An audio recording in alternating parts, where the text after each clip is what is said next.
네, 안녕하세요. 여러분들의 구독과 좋아요로 이 채널이 유지되고 있습니다. 네, 영상 속도는 1.5배를 추천드리는 바이고요. 항상 구독자님, 멤버십 회원님들에게 감사하다고 말씀을 드리면서 이번 내용 국내에서 대세 거래소가 약간씩 변화하려고 하는 조짐이 보이고 있다라는 생각으로 한번 또 준비를 해보았습니다. 다소 내용이 조금 부족할 수도 있습니다. 시간 관계상 어쩔 수 없이 저도 좀 정리를 하다 보면 부족한 부분이 나올 수밖에 없어요.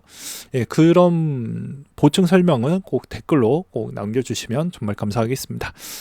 최근에는 이제 업비트 대비보다는 빗썸이 좀 더 대세인 것 같다라는 저의 주관적인 해석을 좀 해드리려고 하는데요. 그 이유는 테더 다음에 USDC도 이제 원화마켓 신규 추가를 좀 했죠. 이제 빗썸의 주장은 다음과 같습니다. 기존에 있었던 대부분 국내 투자자들이 이제 해외 거래소를 이렇게 이제 이용을 했었을 때에 따른 수수료 부분에 따른 그런 점을 최대한 고려를 해서 우리가 이제 이런 마켓을 좀 열어둠으로써 최대한 그런 수수료를 좀 최적화시키려고 하는 측면이라고도 이야기를 하고 있지만, 글쎄요, 어떠한 의도가 있는지는 좀 더 봐야 될 것 같긴 하는데, 최근에 이제 제가 왜 빗썸을 좀 대세라고 보는 이유 중에 하나는, 빗썸이 이제 코인에게 이제 대부분 상장되어져 있는 코인의 개수가 원화마켓이 좀 더 많고요. 반대로 업비트가 요즘은 상장 폐지를 좀 많이 하고 많이 줄어들었다라는 것을 볼 수가 있습니다. 그러면 이걸로 이제 뭘 확인을 해볼 수가 있냐면, 여러분들은 당연히 이렇게 원화마켓의 비중이 좀 더 많으면 그만큼 선택할 수 있는 폭이 많기 때문에 내가 좀 더 테마에 가까운 코인을 선택할 수 있는 확률, 승률을 좀 더 높일 수는 있죠. 그런 점이 좀 더 유리한 고지가 있다라는 것과, 그 다음으로 이제 이게 어떠한 자극제를 줄지는 모르겠지만 USDC나 USDT 마켓을 좀 더 신규로 추가를 했다라는 이점을 보았을 때는 나쁘지 않는다라는 거. 그 다음에 하나 더, 이번에 이제 수수료 무료 정책으로 인해서, 물론 이제 이거는 어떻게 생각하느냐에 따라서 좀 달라지긴 하지만, 최근에 이제 빗썸이 IPO를 진행을 하려고 합니다. 아무래도 IPO를 하려고 한다고 하면 아무래도 이제 대부분 이 매출라고 이런 요구 조건 사항을 이쁘게 만들 필요성이 있거든요. 그러면 당연히 해당의 코인을 이쪽으로 좀 더 많이 끄집어 올 수 있을 만큼의 있는 매력도를 부각화시키려고 하면 그만큼 내가 코인에 있는 개수가 이쪽으로 좀 더 많이 유인이 되겠죠. 그러면 당연히 그 보유 비중에 따른 IPO 책정, 평가할 때 상당히 유리하게 작용을 할 수 있지 않냐라고 저는 생각을 하고 있기 때문입니다. 그래서 여기에서도 최근 사업용도 매출액 1,000억 원에 3년 평균 매출액 700억 원 이상, 그리고 ROE 5% 이상, 최근 3개년 10% 이상. 그러니까 이 기준점을 좀 어떻게 해서든 최적화시키기 위해서 그런 행동을 좀 보여주고 있는 거 아니냐. 그 대신 업비트는 이제 요즘에 카카오 부분을 아예 떨쳐낼 수는 없고, 그 다음에 업비트 자체적으로도 약간은 좀 특별하게 움직임에 따른 동향이 별로 보여지지 않기 때문에, 오히려 내가 테마성으로 국내 거래소에서 만약에 단타나 이런 쪽을 좀 더 지향하고자 하시는 분들은 저는 이제 빗썸 부분을 홍보하거나 광고하거나 그런 부분은 일절 없습니다. 그럼에도 불구하고도 유동성도 이쪽이 좀 더 낮고 거래 수수료 부분도 좀 없고, 그러면서 다양성 부분도 어느 정도 만족이 되기 때문에 지금에 있는 시점에서는 이게 좀 더 유리하지 않겠냐 라는 차원으로 말씀을 드리는 측면이 좀 될 것 같고요. 그 다음으로 또 하나는 아마 요 내용이 좀 될 것 같은데, 커뮤니티에서도 비슷한 생각을 가지고 계신 분들이 좀 많이 있었습니다. 자, 여기에서도 이번에 불장에는 빗썸이 주도한다고 볼 수 있다. 여기서도 DWF 랩스와 또 눈치 빠르신 분들은 아마 아실 수 있는데, 수수료 무료, 그 다음에 여기서도 빗썸 불장에서든 100억 거래량 코인들 엄청나게 나온다. 이게 1차 파동이라고 생각을 하고 빗썸에서 100억 거래량은 정말 힘든데 업비트에서 1000억 수준도 안 돼요.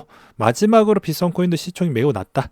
그래서 김치 코인들 만약에 여기서 한번 펌핑이 나와준다고 하면 적은 돈으로 크게 올리기 쉽기 때문에, 만약에 비싼 마켓에서의 내부적으로 순환 펌핑이 나온다고 하면 이거 나쁘지 않지 않겠냐라는 의견들도 있었고요.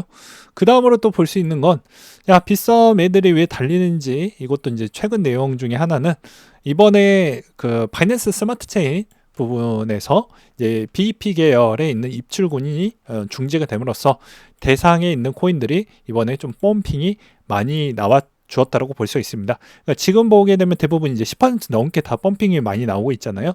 그런 측면도 일부는 좀 섞여서 영향을 좀 받고 있다라고 볼 수가 있습니다.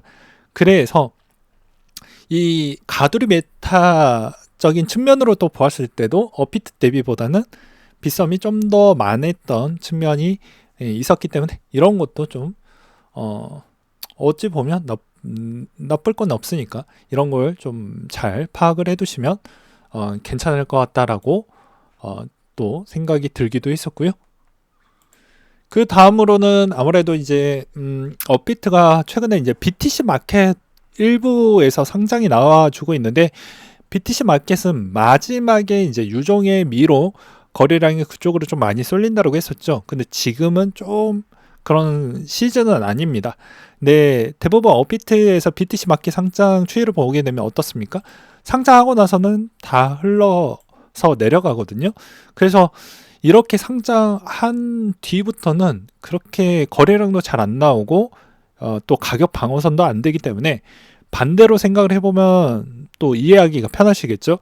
뭐 어디에서 상장이 된다고 하면 내가 해외 거래소 쪽에서 미리 먼저 매입을 해놓고, 그 다음에 상장의 펌핑이 20에서 30% 정도가 나왔다고 하면 거기에서 정리를 곧바로 하셔야 됩니다. 그 이후에 이어서 펌핑이 나오는 경우는 극히 드물기 때문입니다.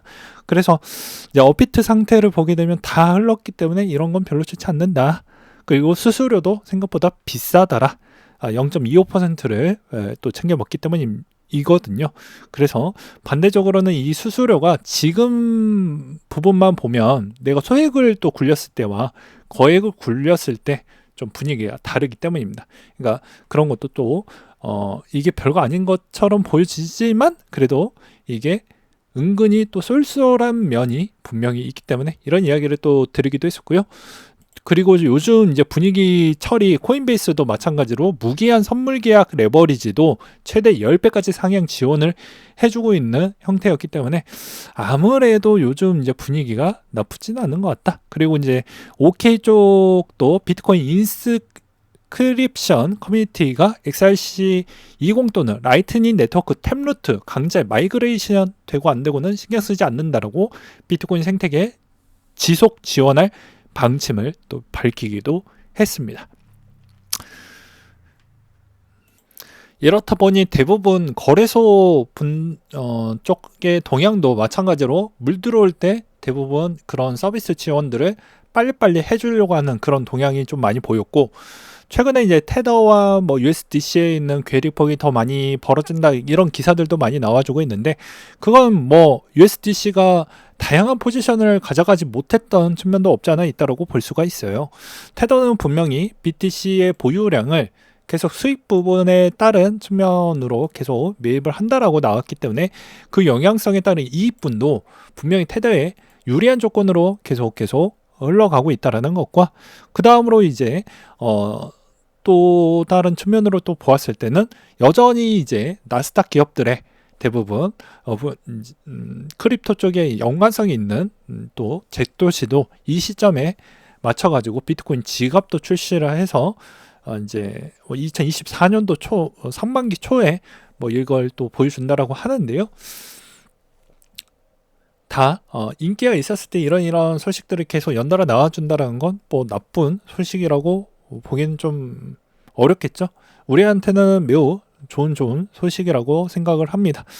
네, 여기에서도 이제 보게 되면 패키지 형태로 시판 가격은 $150 정도가 된다고 합니다. 이 비트키가. 그래서 참고하시기 바라겠고요. 그 다음에 SEC가 바이낸스 홀딩스 가 DOJ 기관과 체결한 43억 달러 합의가 된 상태로 소송을 강화했으며 법원에 합의해서 장풍자호와 인정을 참고하도록 요청했다라고 밝혔다라고 합니다.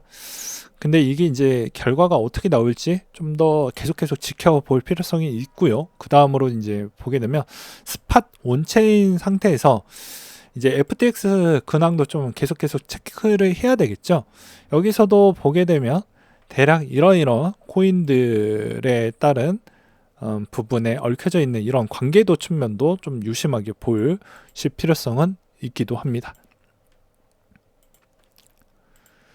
그리고 그 다음에 이제 VC 투자 사례 부분을 또 가져와 봤는데요. 이번에 투자 부분은 뭐 바이낸스 랩스 뭐 여러 가지 뭐 판테라 캐피탈 그 다음에 뭐 코인베이스 벤처스 해시키 등등 이렇게 한번 봤는데 그냥 제가 분홍색으로 칠해놨던 내용들만 보면 무엇이냐면 대부분 이제 중복으로 겹쳐가지고 투자를 했던 쪽은 어디였는지 제가 이렇게 좀 뽑아보았습니다. 이것도 좀 참고해 보시라고 가지고 와봤고요. 그리고 월드코인 부분도 마찬가지로 이번에 좀 더 이 판매를 좀 통해 가지고 자금을 뭐 조달하려고 한다라는 내용들도 좀 보여지기도 있습니다. 그 다음으로는 뭐 배심원단의 루나와 테라 증권선 판단 맡겨달라라는 내용이 또 이슈가 많이 되어가고 있는데요. 여기에서도 우리가 알 수 있는 것은 뭐 정해져 있죠. 지금의 이제 테라 루나가 좀 반등이 나왔으니까 미운하거나 이제 나를 구원해 줄 수 있을 만한 그런 사람들도 분명히 있을 거니까 지지자들이 분명히 있을 거니까 아무래도 이런 배심한 판결 부분으로 좀 유리하게 가져가려고 하는 권 대표의 생각이 좀 있는 것 같다라는 측면도 있었고요. 그 다음에 내년에 G20 정상회의가 또 있는데요. 아무래도 이제 주요 안건 내용은 디지털 화폐, 금융거래에 관련된 이야기가 곧 더 많이 거론이 될 것으로 보여집니다. 이제 대충 뭐 연준의 패드나우도 좀 더 땡겨지기도 했었고 그 다음에 대부분 G20 뭐 재무장관 회의에서도 이야기가 나왔던 건 2025년도 때 26년도 요 이야기가 좀 많이 나와주고 있기 때문에 이제 1, 2년밖에 안 남았잖아요. 그래서 요것도 좀 잘 챙겨볼 필요성이 있다라고 말씀을 드리고 싶습니다. 다음 시간에는 이제 뭐 여러 가지 특징적인 코인 관련된 부분으로 뭐 여러 가지 이야기를 좀 해보려고 하는데요. 조금이나마 더 도움되는 소식을 더욱더 함축적으로 말씀드리는 시간으로 한번 준비를 해 보도록 하겠습니다. 뭐가 됐든 간에 여러분들은 좀 더 국내 거래소도 유리한 거래소로 쓰는 게 더 낫다라고 저는 보는 입장입니다. 지금의 업비트 대비보다 지금의 빗썸이 저는 뭐 그런 거 일절 없지만 그래도 빗썸이 좀 더 지금은 유리한 고지에 있다라는 것을 좀 보시면서 대응을 하시기 바라겠습니다. 물론 이제 장투자나 뭐 굳이 거래 빈도가 많이 없으신 분들은 그냥 내버려 두셔도 돼요. 뭐 크게 신경 쓸 필요성은 전 없다라고 봅니다. 네, 오늘 내용 여기까지 준비를 했고 이상으로 마치도록 하겠습니다.